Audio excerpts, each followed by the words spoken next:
I'm never posting this. So the windows are down. There's a ton of breeze. There's going to be background noise. I'm shirtless on the Blue Ridge Parkway, driving 40 miles, 35, 40 miles. I'm in South Carolina, almost to Georgia, to the point where I'm gonna lose my accent, start speaking like this. Man, I ain't seen women so cute down here. It's like shaving a chipmunk's testicles. I ain't seen no eagles with an eye like a morning Christmas pie. Alright.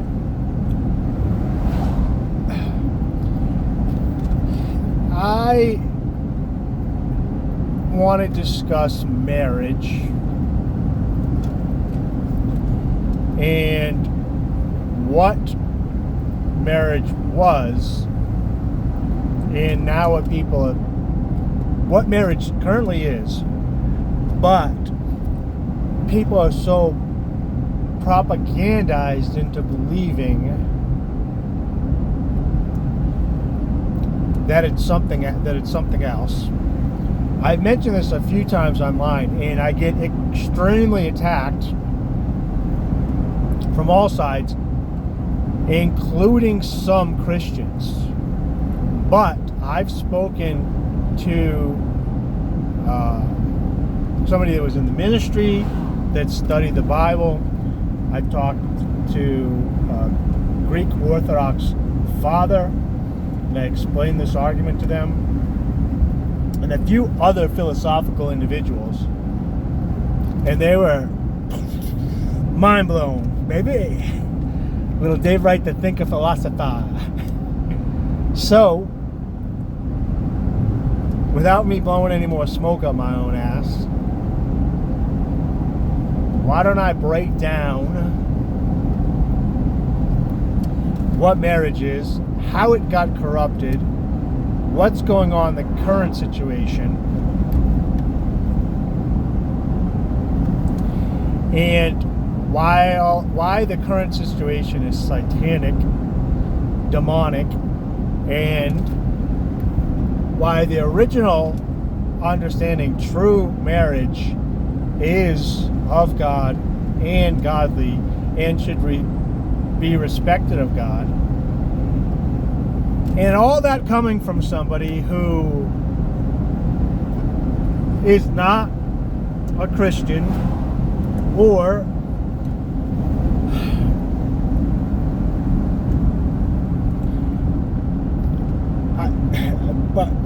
by all definitions of the word atheist, I am an atheist. I shouldn't say that. By the true definition of atheist, I'm an atheist. But not by all definitions of atheist, am I an atheist. So where do we begin this journey that I'm about to take you on? Well, today I think it's a Wednesday. I think the first was Friday, Saturday the 2nd, 3rd, 4th. I think it's September 6th, 2023. It is 1:15 Eastern Standard Time, and I got to talk for you today. So first of all, let's get into me. I'm not agnostic.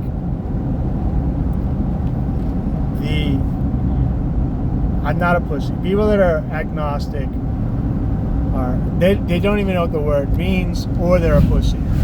So they're either ignorant or a coward. The word theist, agnostic, or atheist are words that define the belief of an individual, and quite a few beliefs are deterministic, meaning just because you believe something does not mean that you have to follow that belief. If you believe in free will and your prefrontal cortex is strong enough to counterbalance the belief.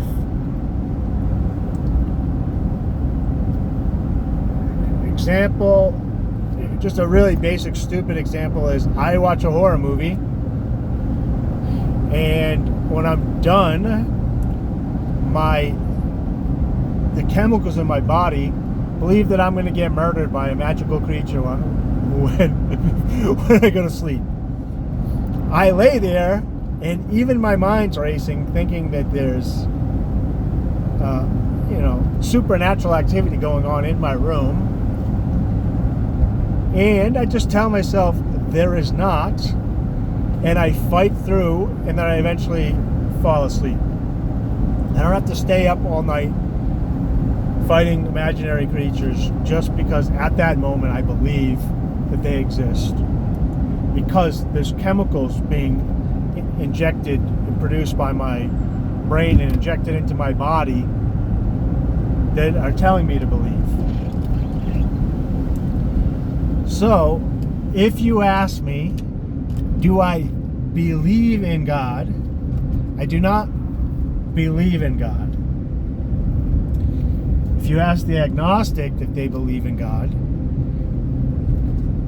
and they say, I don't know if I believe, then you're just a coward. You haven't made a decision. You haven't soul searched to figure out if you believe or not.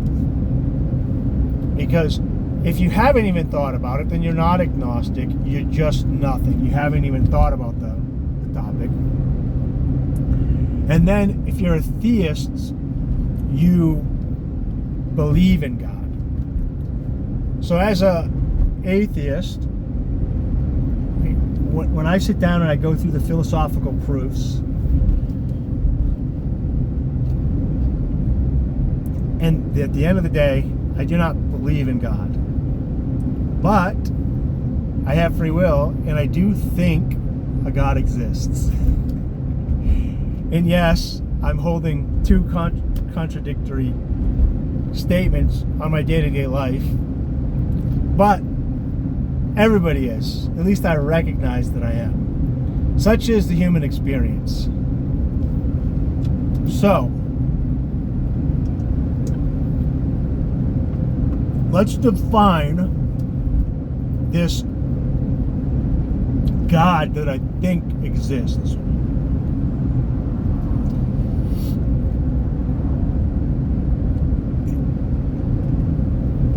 When you wake up in the morning, before you remember that there's a government and a system in place, and maybe you're by yourself, maybe you're with a loved one,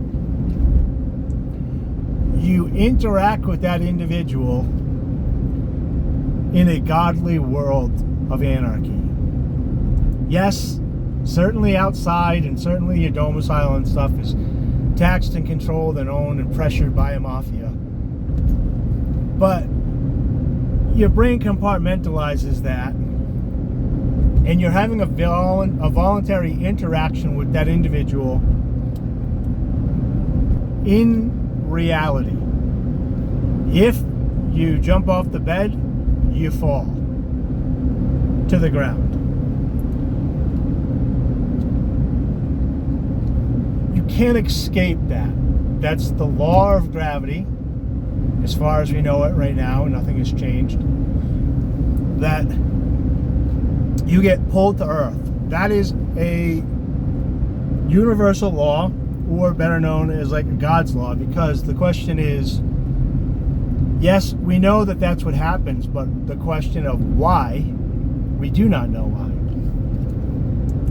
So if you want to call that gap in knowledge of why, like, we do understand gravitational pull, we do understand the sun, we do understand the orbits, we understand the moon and the earth and the spin and the gravitational pull. So I'm not saying we don't understand that, but what I'm saying is we don't understand why that is the case, or why the universe is the case, or why when you travel light years in the other direction, those same laws still exist. And I'm hammering home this word law because I talk about this quite often. that there's no such thing as a gun law. There's gun rules. Rules are created by rulers. There's no such thing as breaking a traffic law. You can't break a law. Law are woven into the fabric of the universe, and if you can break it, it's not a law. Now, so laws always have to be obeyed.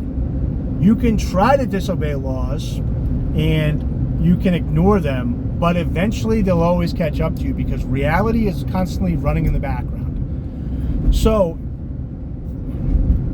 if you're a very logical left brain person, I would offer this to you.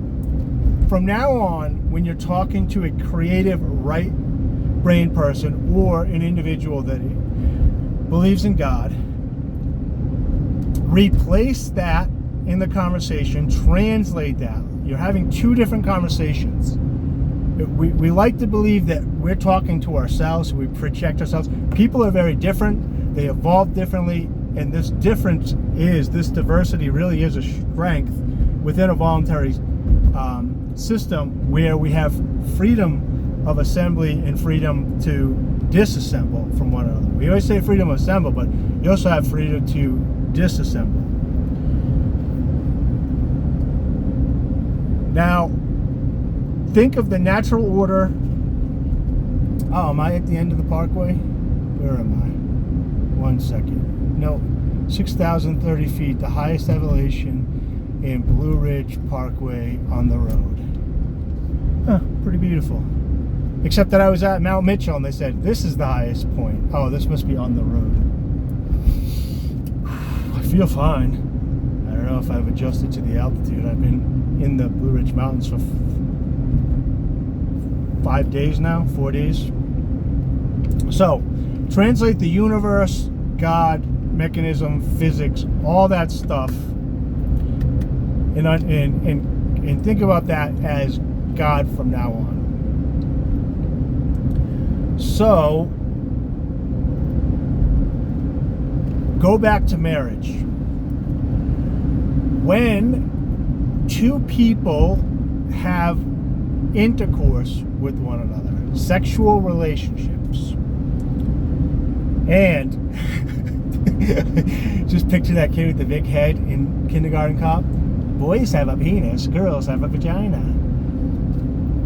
When a man loves a woman, sing it for me, brother, and something else. I never listened to that, dude, but you get the gist.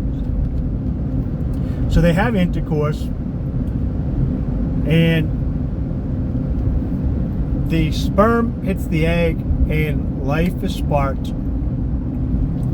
and a human has been replicated. That spark, that sperm touching that egg, that sparks life. With all our technology, with all our science, with everything we know today, we cannot replicate that. That is literally the marriage of DNA. We can splice DNA. We can take a piece out of DNA and add DNA. But we cannot touch two pieces of DNA and create a spark that replicates DNA. Yes, we can take a sperm with the needle and inject it into an egg, but we're not doing that. That spark we cannot create. And to break it down a little further than you, take a pack of seeds that you're going to plant into the ground. Take one of those seeds and cut it up into multiple pieces. Look at the seed, dissect the seed, study the seed, figure out all the parts of that seed. Then wrap that seed back up the best way you can with all the little sections and pieces that you cut up and plant it in the ground. That plant is not going to grow, even though plants themselves have a lot of regenerative aspects to them.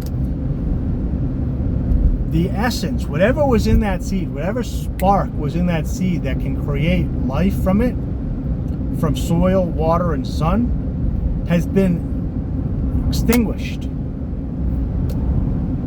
And we don't have the technology to inject it back in there. So whatever you want to call that, that is marriage. Two people marrying their DNA. So as time progressed,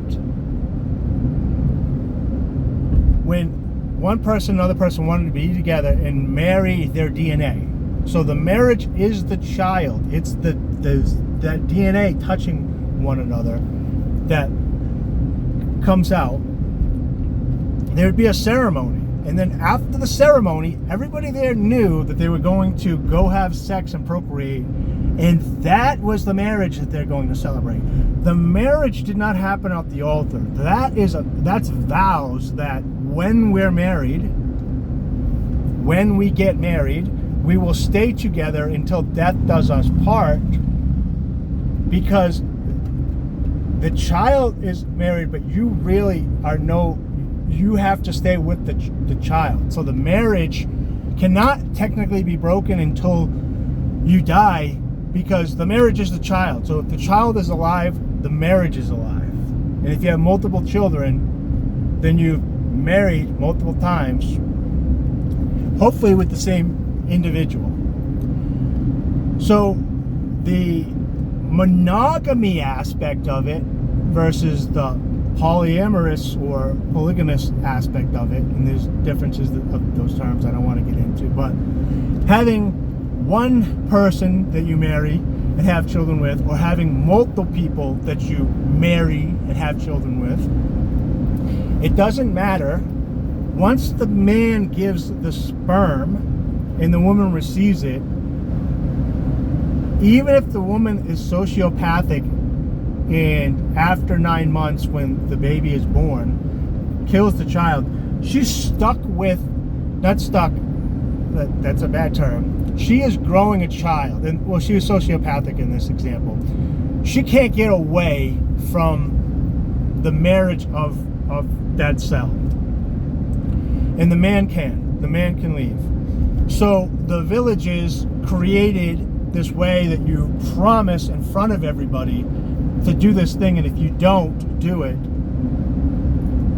then we'll ostracize you or whatever, but we promise. But remember, the marriage is the child. It's the marrying of the two DNA strands.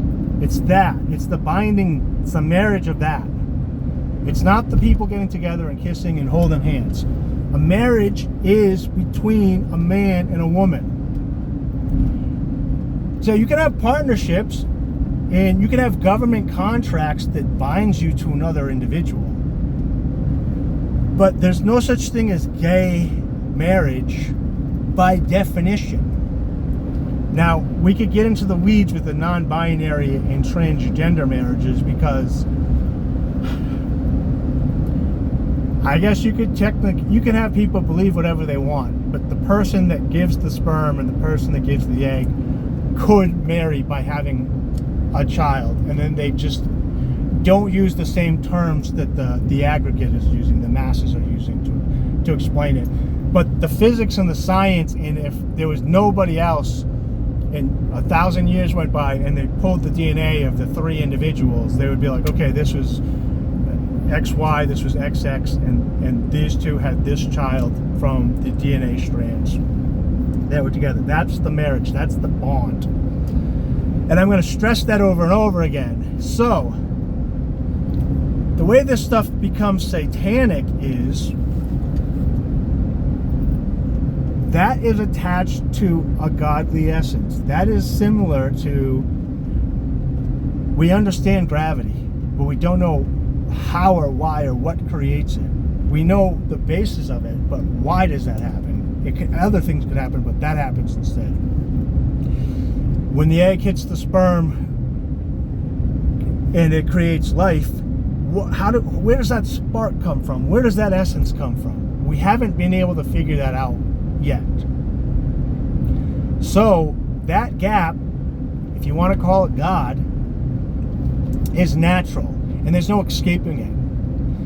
So you could also have sex with a woman over and over and over and over and over again, and the sperm never ends up impregnating the egg.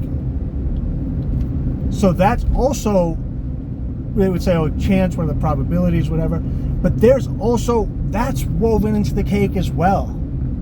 So yes, like the woman only ovulates during this time and the sperm's there, and if a sperm hits the egg, whatever. But why those percentages that are baked into the cake, that they're not always getting pregnant, and some people have harder times and some people have easier times of getting pregnant, and based on time and age and all this stuff, that's science that we know that exists, that's running in the background. We still don't know why it is that it is. Like, why don't you just, have a baby every time you have sex? Why isn't it that way? Why didn't we evolve that way? Like, well, we evolved in a particular way. Well, why is there evolution?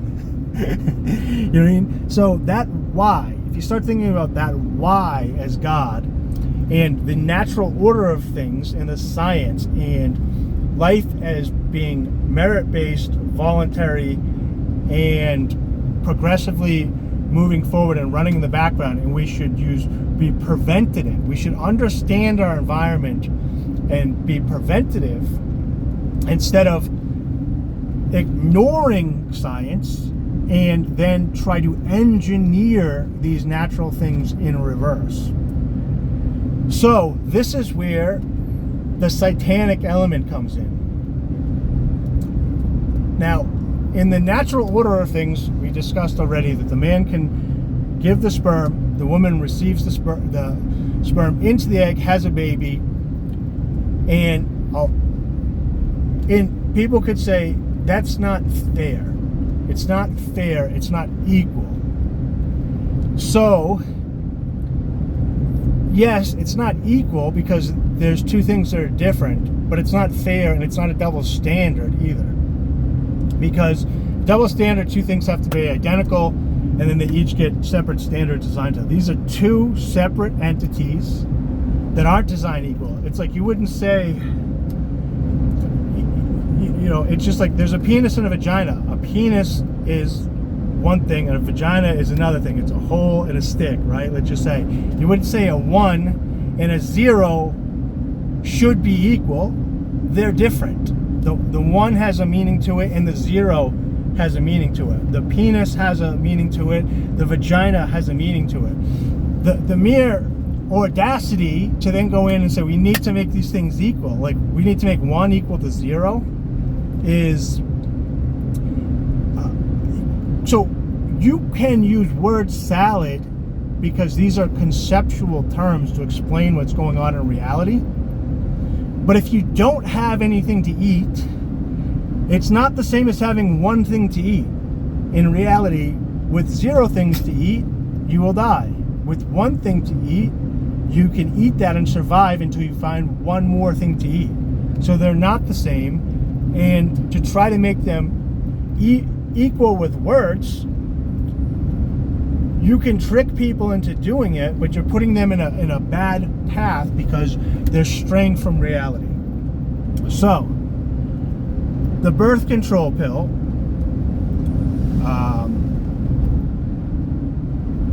condoms, I wouldn't say condoms necessarily are... Condoms are a gray area. So I'm just going to start with the pill and an abortion. What's going on is if you are a man, like I said, and you put sperm into an egg, pressure or you as an individual and your character keeps you around. In the old system, women would have to be selective and choose a man with the proper character in order to marry them and have resources brought to them while they're incapacitated, for months on end with the children, and then when they're breastfeeding, taking care of the children. So they would have to choose wisely. But the man could pretty much go on normally with his life, except that he had to get a little bit of extra resources to support the children and the wife. So what they're saying with, for example, abortion is, well, if the man can walk away from the child, why can't the woman also walk away just like a man? Which is not what the current system is. The current system is the woman gets to choose whether the man is forced to support her with resources in a non-voluntary way via force of the state, or if she can terminate it without the man having any say. So it's not even about equality at that point. It's pure satanicness is just going against that natural order and not being preventative, being counter, finding a cure instead of prevention. And cures are always more expensive. And what's the saying is like an ounce of prevention is worth a pound of cure. So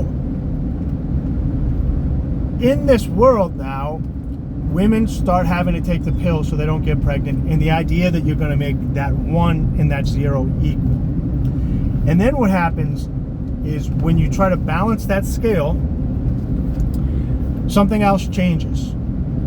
I'm going to just go out and be Alex Jones here for a second, to be humorous but also to be somewhat truthful.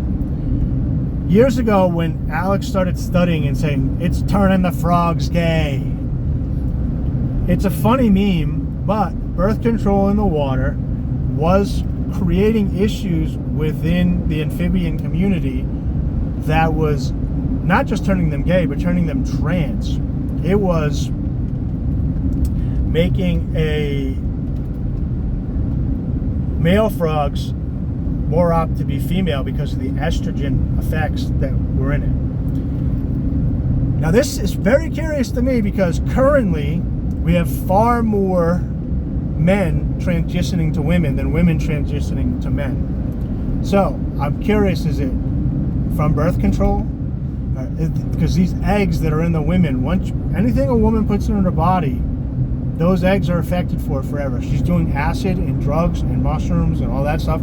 Those eggs are in there. She's holding them, and they're getting destroyed from these chemicals. Men are producing new, happier sperm, and women are cycling and damaging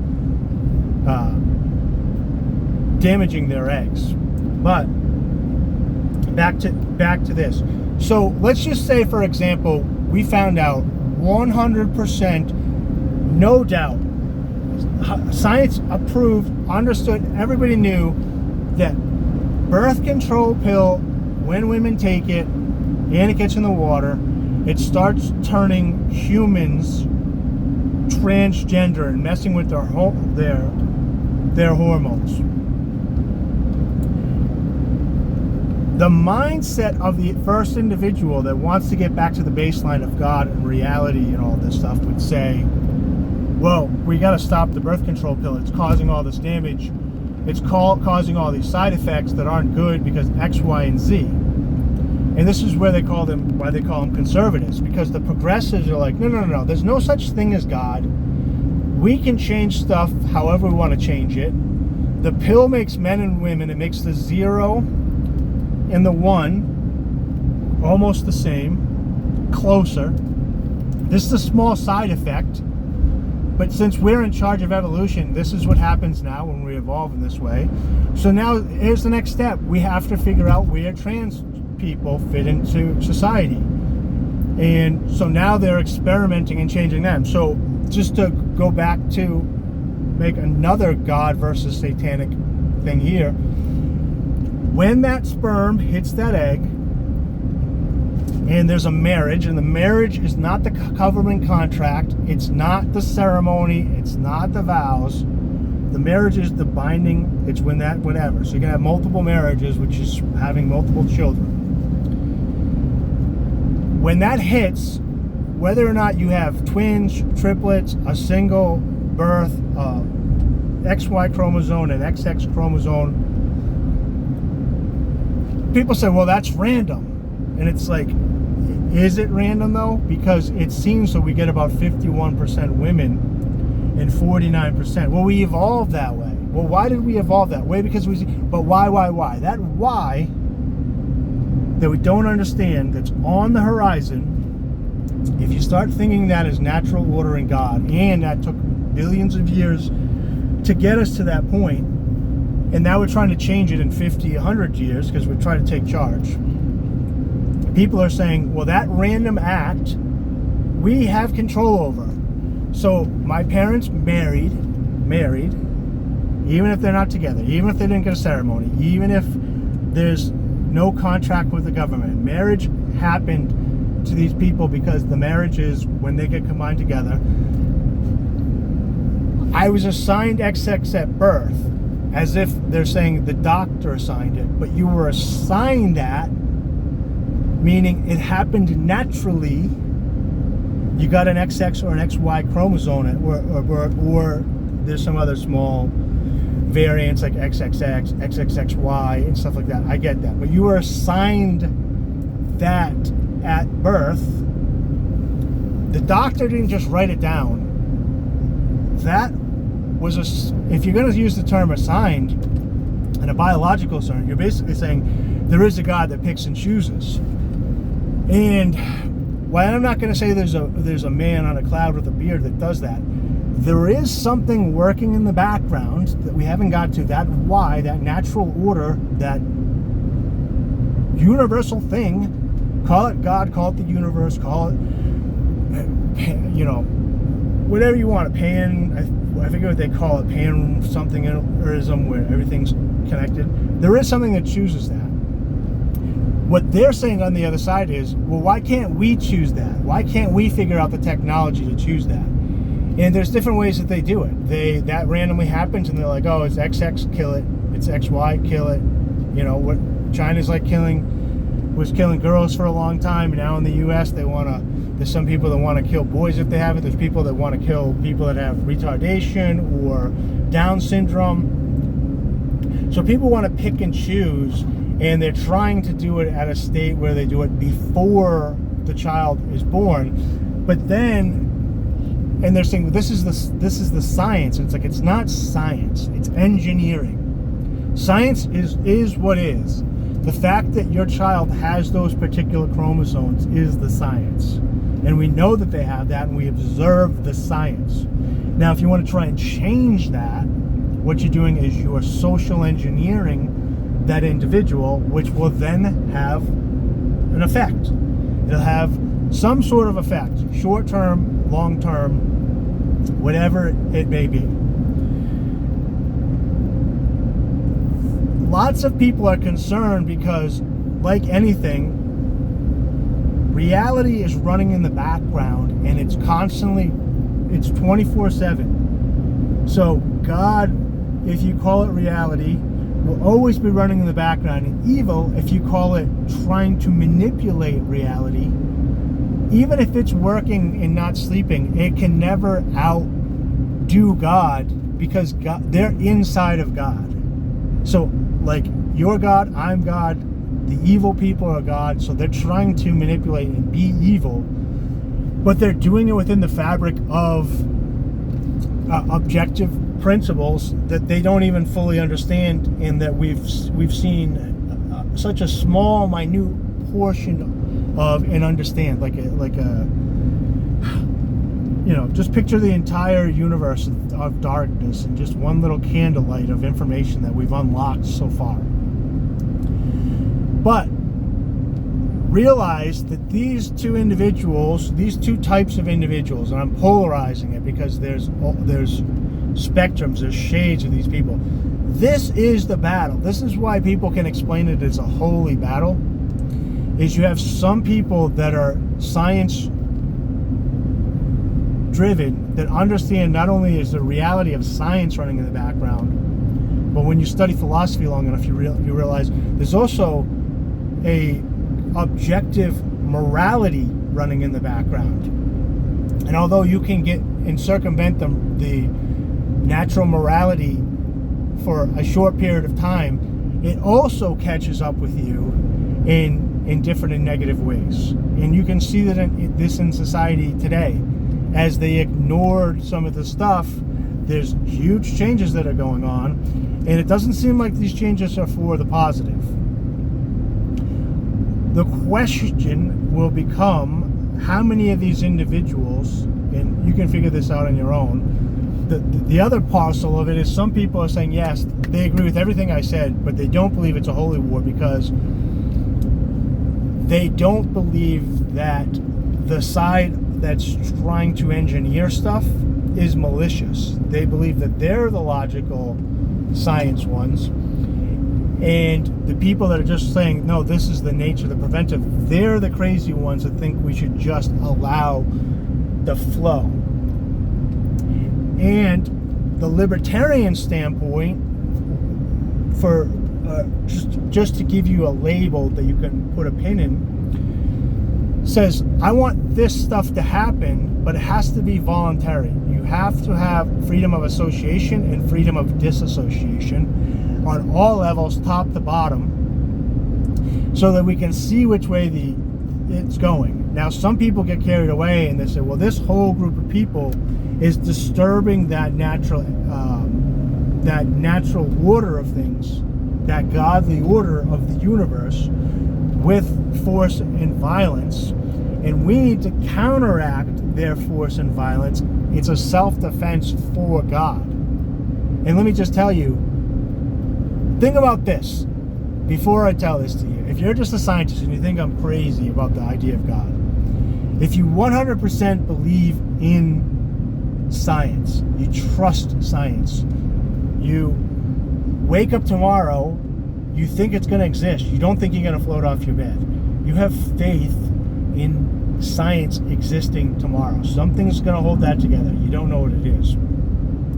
That's the same having faith in God, meaning you don't have to put a bunch of energy into somebody who's trying to launch a rocket into space, who's not working the natural numbers of force that they need, gravitational pull, the amount of pressure that's going to be in the heat that's going to be on the front of the rocket, because natural order or God has your back. You don't have to put your energy into it, because they're going to keep failing as they try to do it until they get all that stuff in alignment with God's natural order.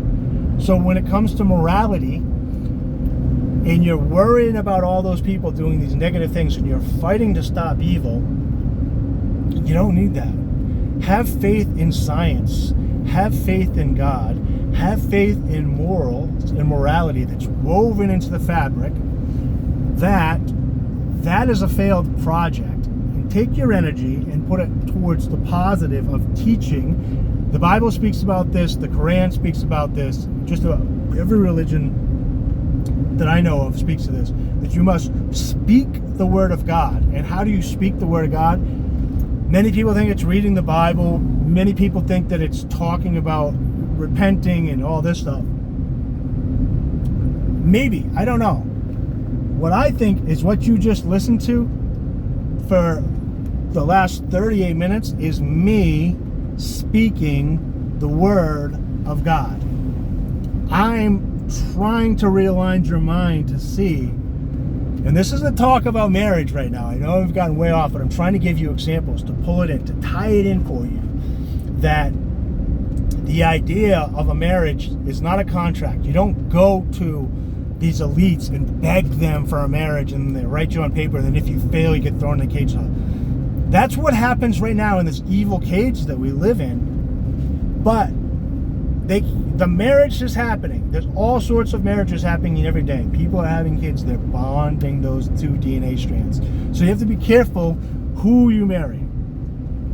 So I guess I'll end this with some philosophy on what you can do, and I should do this better too, but what we can do pragmatically in our day-to-day life to represent the stuff that I just said. And I had this kind of epiphany talking and meeting some women out here in the woods and hiking, and people that are more in touch with the outdoors. You can start feeling it. Like I live pretty rural, but I'm still attached online and everything. It took me about 2 days to get off of that wiring, and now I'm in the wiring of the woods again, now I feel like I could stay out here for days. When I first got here, I was like, what are you doing? And now I've calmed down, and I'm in it, and I'm hiking, and I'm out, and I'm meeting people, and you can feel the energy change.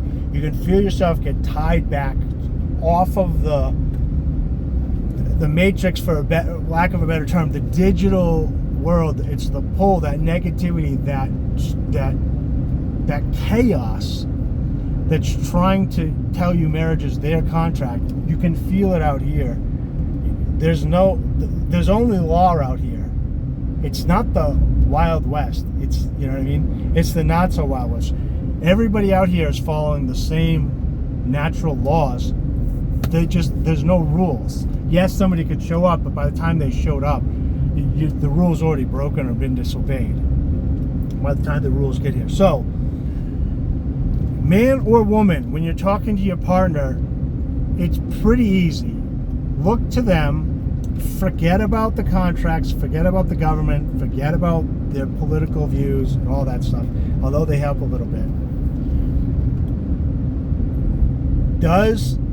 If you're a man and you're talking to a woman, does she get excited to talk about family? And does she like to talk about babies?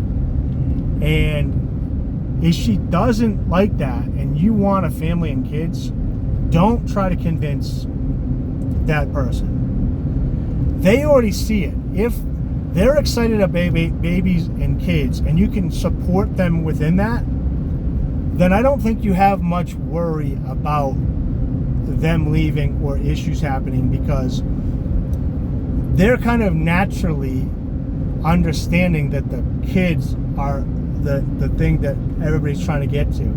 So like, if you're like, can I see myself having children with that woman?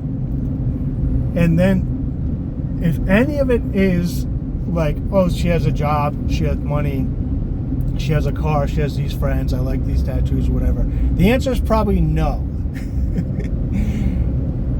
All this stuff that I talked about, a woman, or at least from my perspective, a good woman that's attached to this will understand this, what I've just explained, in an emotional, childlike way.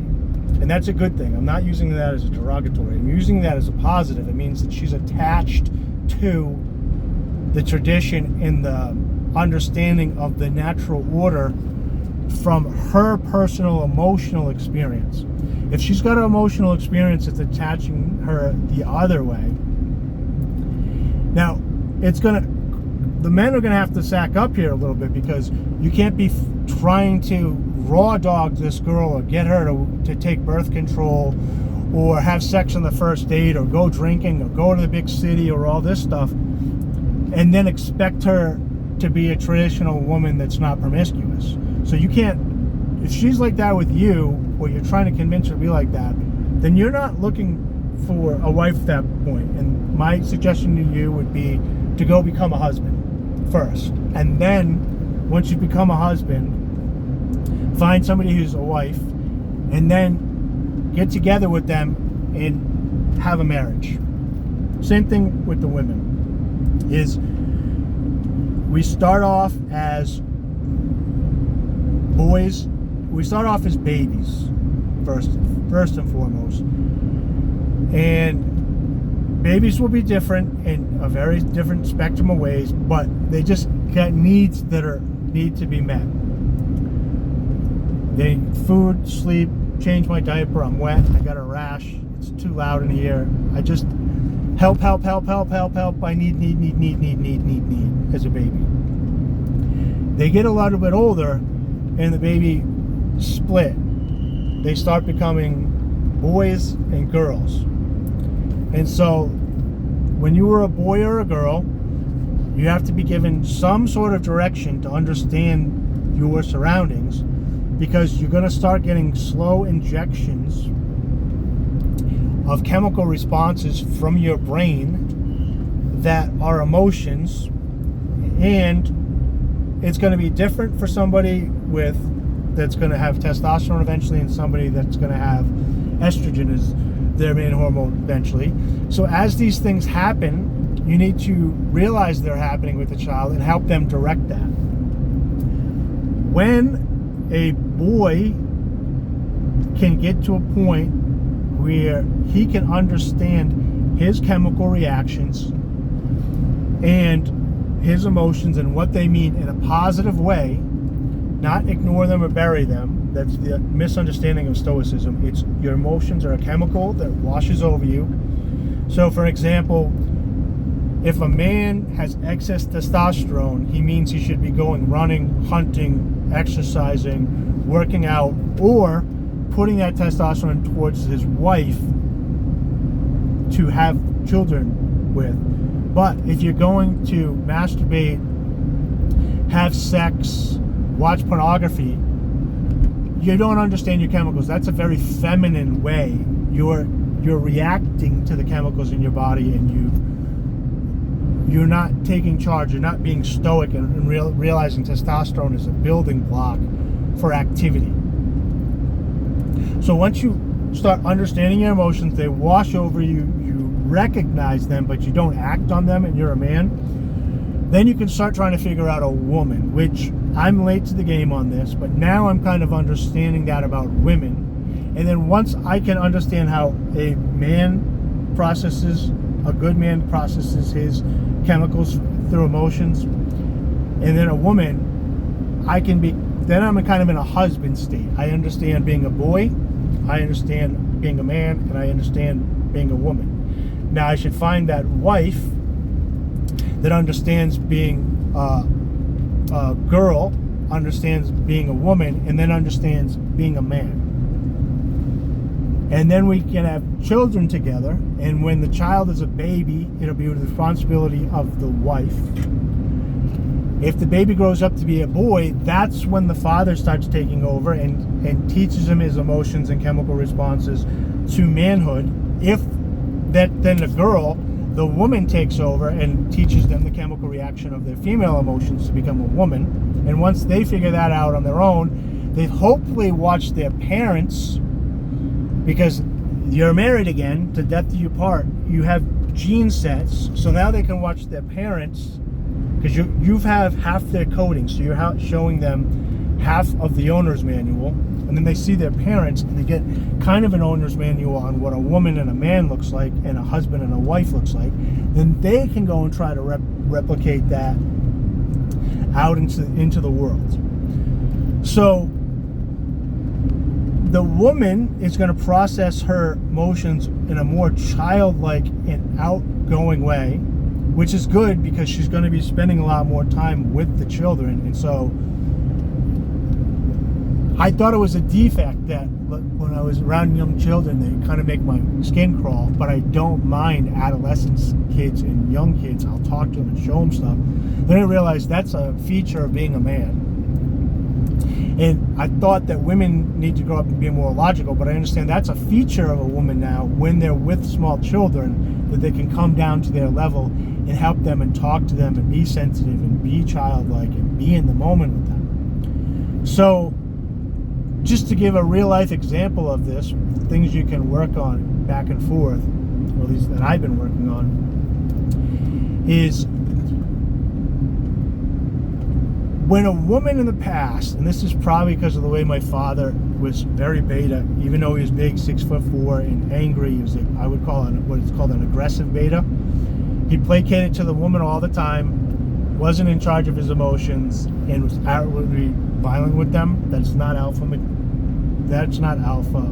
That's beta, aggressive beta. But anyways, when a woman gets emotional, she, similar to a child, is trying to make you feel the same emotion as her in order to explain how she's feeling. So normally as a man, what I would do when I have an emotion is like, oh, I feel sad. Okay, well, this is what sad feels like. It'll pass soon, and then I'll be happy. So the sooner I'm happier, the better. So I can either just sit here and express it and it'll go away, the chemicals go, or I can do something to make myself happy and then it'll be at the other end. For example, when I was coming up the Parkway, there was times when I was like, I don't want to be here. And I was like, but this will pass. And I logicked it out and I went through. I remember, like, if I had brought a woman with me now and she started crying and she's like, I don't want to be on the Parkway, it's boring here, blah, blah, blah, she's crying. In the past, I would try to console her and make her not sad, make her whatever, and think, oh, this is going to pass in the future. That's not how you do it. And by showing her that I know that's not how she do it, she'll then think that I can be good with kids because I'll understand that they're going to be childlike with her. And the example would be kind of just sit there and console her, but don't change the plans. If she's begging and pleading and saying to get out of the thing, just be, I get it. It does feel like that. I was feeling that earlier. Yeah, I get it. Yes. Man, it is a little bit nerve-wracking being this far away from home in the middle of nowhere and we don't know where we're going. It's early. I was feeling that earlier. And then just kind of like, hey, there's a spot up here. I'm going to get something to eat. Why don't we sit down and eat and see how you feel in a little bit? And what you'll start to notice is it'll go away, and then the woman will be like frolicking around in a good mood. And she'll be like looking at the mountain and she'll be taking pictures.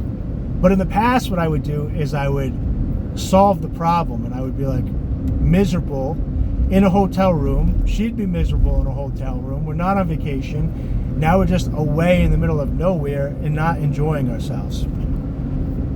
So I hope you didn't hear the sign of that alarm that I had set. So a man understanding a woman, that's how I'm slowly starting to understand women and their experience and their emotional experiences. For women, a little insight into a man is we go through quite a few of the same emotions that you do. And I know you try to poke and prod us to show the emotions, because an angry man that's yelling and screaming at you all the time sometimes feels better, because at least you know what he looks like angry, so you can protect yourself. But a man that stays calm and you never see angry, you're worried what might happen if he snaps and gets angry, which could be very dangerous for you as somebody who's weaker than that man. So my suggestion would be, just like a child, is I would get another man's opinion on it, meaning bring him to your father, bring him around your cousins, your brothers, other men, and see how he interacts, and let them sniff him out and see if they get a good read on him as a man. Because if you poke and prod your man until he cries or gets angry or whatever, you're going to get the answer that you thought you wanted. But once you get it, you're going to react to it emotionally, and then those chemicals are going to probably have an effect on your attractiveness to that man, because you don't want him to actually snap. You're actually testing to see if he will snap, because you're trying to figure out if he's good, and you're a little bit nervous of what his emotions look like because you've never seen them. But once you feel him, you're like, okay, he has them, now I don't want him, kind of scenario. So if I were you, I wouldn't ask a female's opinion on other women necessarily. Your mother or close friends or sister, somebody that has your best interest in. But I would probably get my information from another man as well that's married and had a good marriage. Simply because you're trying to make a long-term logical choice. Similar to women, you're trying to make a long-term logical choice. And women are rational and men are rational. But women are not logical, they're emotional. And it's not one's better than the other. But when you're making a long-term or logical choice, you want to ask a logical person. So a woman should ask other men to vet their man, and a man should ask other men and maybe their mother or a woman that they trust, that's not out to get them, to vet the woman for them with their spidey sense, not on a logical level. So, all right, this went almost an hour, which I'm probably never even going to post this, and there was a lot of wind, but it's a gorgeous day. I hope you got something out of this if I ever do post it. I should probably... I'm going to be in Florida for a couple days playing poker, and I'm going to be in a room, and I have my camera equipment with me. So maybe I'll set it up so I can just sit down on the couch in my hotel room, hit play, hit record, and it's really simple. And that way when I get the urge to make a video, I can just put it out there, and then I can go back to playing poker or whatever. So, you're right. Have a good day.